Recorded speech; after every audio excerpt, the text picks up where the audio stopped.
As you're all no doubt aware, South Africa is now in the midst of an electricity crisis that threatens to derail what is left of our economy and to destabilize our society. We are teetering on the brink of a complete collapse of our grid. At the end of July, President Ramaphosa launched his latest plan to deal with load shedding. Almost every aspect of this plan has stalled. This is largely due to a lack of urgency, with no measurable targets or clear timeframes attached to any of the project deliverables.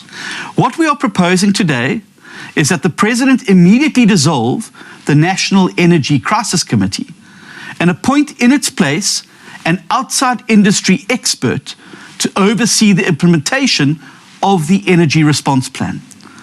The reality is that President Ramaphosa has, in some way or another, been in charge of overseeing Eskom's recovery and the stabilization of our electricity supply for the past 12 years. First, during his time as Deputy President, when he was tasked with overseeing the turnaround of state-owned enterprises, followed by the past 4 years and a half as President. In 2015, he famously promised us all that in another 18 months we'd forget that these electricity challenges have ever happened. Since then, he has not stopped telling us, in SONA after SONA, how much progress has been made and how much Eskom has been put on a path to recovery. We now know that none of this is true, and Eskom today has never been worse off.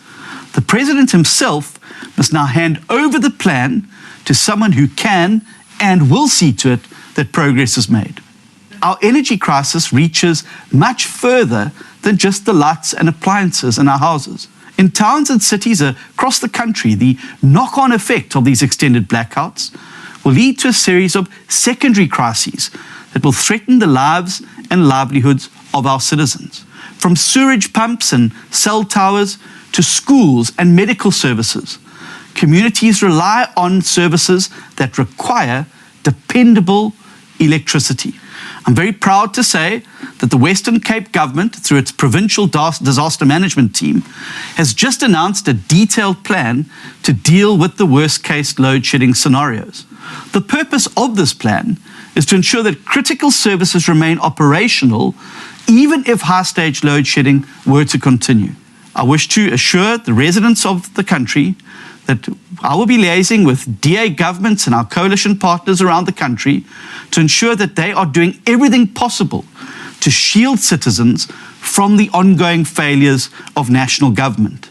The time for ideology is over. It's now time to deliver. This crisis has to be a wake-up call for President Ramaphosa and his government. A sign that when it comes to keeping the lights on, they are now out of their depth, and their command and control approach to government belongs firmly on the scrap heap of history. It's time now for radical action.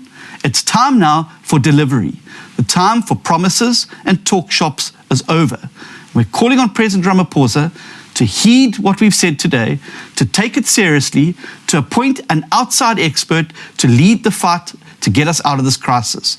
Failure to do so will mean more load shedding, more blackouts, more job losses, more suffering, and more poverty. And South Africans will never forgive you for that.